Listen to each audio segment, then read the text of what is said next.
Black Ops 4's Blood of the Dead has to be without a doubt one of the most controversial zombies maps in recent history.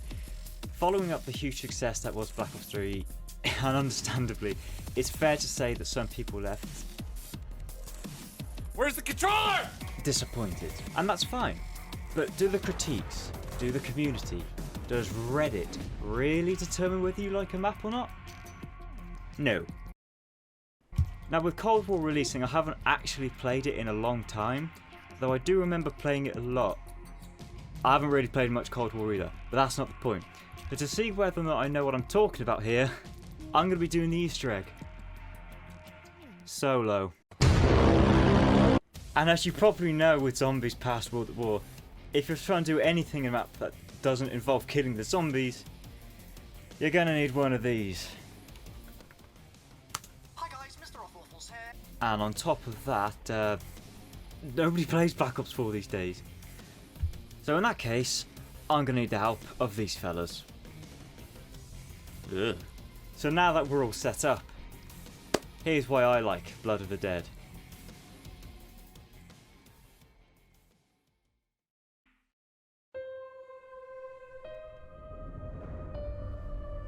So let's start off right at the beginning. The new areas. I'm sorry, but is this not a really cool starting room? Spawning into Richtofen's secret lab for me sets the tone for the whole map. It's not entirely unfamiliar. We know Richtofen. We've seen these types of rooms before. The teleporter room in Eisendrache, the labs in Classified, pretty much every bunker in Origins. But as with some of those others, it doesn't exactly scream sanity. The Chronorium thrown carelessly in the corner from the opening cutscene.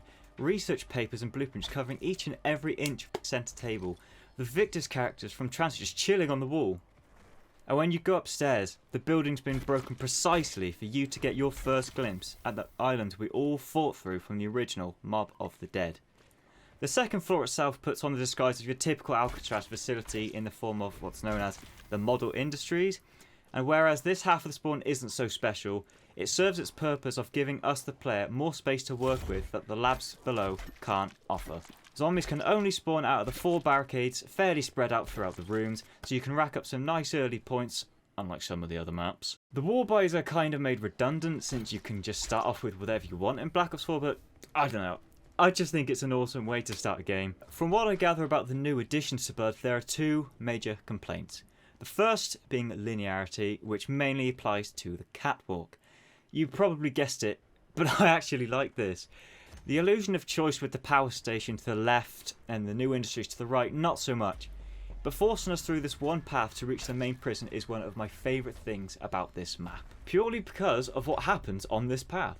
To put it simply, at least for me, the catwalk is a rush of adrenaline. It is so funny crowding around the gate with your team after everyone's geared up in preparation for this, because I'm pretty sure the box will always spawn in one of these 2 new areas, which means at the start you've always got that one guy with the LMG, someone with the ray gun, maybe even a blundercat, and then you've got this guy with the biggest sniper RPG I've ever seen in my life, who's just thinking, I'm fucked! Or the one who's using the Path of Sorrows and just zooms off before the zombies even start rushing down. And the second you hear that bell ring, it's time to start fighting your way to the bridge. This next section, combined with the catwalk, is one of the few moments in Zombies that truly felt like you were in a movie. As you get your first proper look at the prison, Brutus politely greets you with a pack of hellhounds, letting you know the next part of the challenge is underway. 4 players, or even those playing solo, shooting their every bullet into the oncoming hordes as you descend into this river of lava below one of the most infamous prisons in the world. This never got old for me. To me, that makes the linearity all the more worth it, and to give it some extra credit, you can earn you can earn extra credit from this area. Most of the zombies that spawn here aren't tied to the round, meaning if you get a couple headshots and knife kills here and there, you can get yourself a load of points to tackle the prison itself without having to A, use elixirs, and B, speed through the rounds. So whether you want to do the Easter egg or not, it can be very, very helpful. The second big complaint I think that people have is once they go past the catwalk, they never find themselves coming back. I find myself coming back. In fact, the new industries became my go-to training spot precisely because of what it had to offer there. First, I should probably mention that you do have an objective. You've got one of the dogs that you need for the Hell's Retriever. You've got the forgery to complete the Magma Gat upgrade, and you've got that trap to kill that ghost fella on the Easter egg. You just do. Here's what you've got for training. Obviously, a decent amount of space. Alright, there's more than enough room to bob and weave around the pillars and the workbenches. Movement-wise, there's no issue. Admittedly, the GKS isn't the best option, but here is the good stuff. You've got a box location. This game is a fire sale galore. Got a train going and need a new gun? No problem. Box is literally right there. Box isn't there? Assuming it's not close by in the power station either? No problem. You got a Vapor on the wall that is sure to pack a punch. Speaking of which, yes, I know. One of the biggest complaints about this map is the pack punch. And yeah, it's such okay. But hear me out. If you're training in new industries, it can spawn right there. And you thought I was done? In the same tunnel as the Vapor is a workbench, meaning if you've got the right parts together, you can build a shield right on your doorstep, ready to repair whenever you get in trouble. Now, if you're sitting there thinking, well, what about Brutus? Wouldn't it be a problem with all that stuff lying around? The answer is yes, it could be. But let me tell you a little bit something about Brutus. He's great for supply drops, baby! First pack! First pack! The hell is this? Just a couple things I wanted to mention before we have a look at my fantastic Easter egg attempt. The music.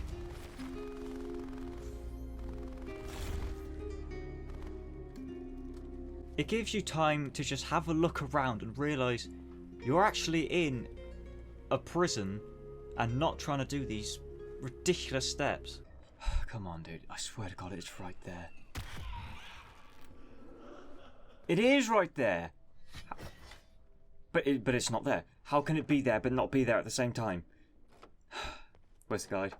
Where's Mr. Ruffle Waffles? Alright, here we go. Zombie blood? That's in this map? 872? The fast travel I think are excellently placed around the map, and especially if you're rocking time slip. The cooldown is very generous. It only costs you 500 to actually use these things. Early game, that's not exactly the most convenient, but if you're on the high rounds, it's a pittance. 500 is not exactly going to break the bank, is it? One of the big benefits of the fast travel in this map is only one person has to pay for it. It's not just the gondola. If all four of you walk up to one of the grates in the floor, one person pays for it, and can you all join those fire bubbles or whatever the hell you become once you do these things, and you can all get from one side of the map to the other for only 500 quid. Decent.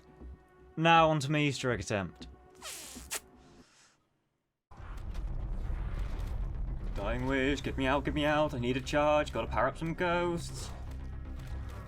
Oh, that was stupid. Oh, that was really stupid.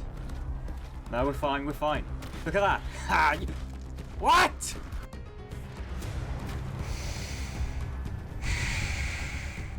Dude, come on, where is this guy?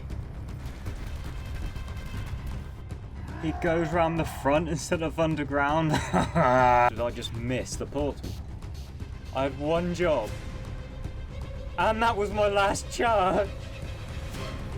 Come on, please, I'm so close. He got the magma cat on his head. He got the magma cat on his bloody head. Oh yeah, that's just two bots. I don't make things easier. Except I can't because Brutus only spawns in the docks because Dempsey's stuck on a bloody box.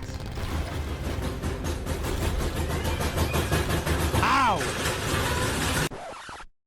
Yeah, it probably wasn't the best idea to try this if I'm trying to make a case for why I like the map, huh? But nevertheless, that has been why I like Blood of the Dead.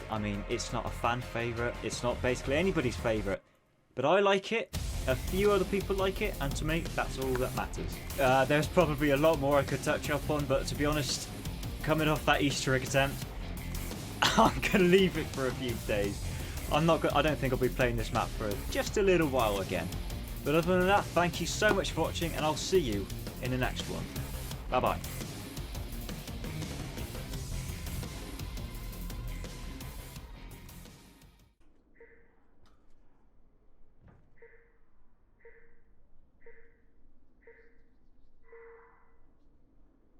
Wait. Does this actually work?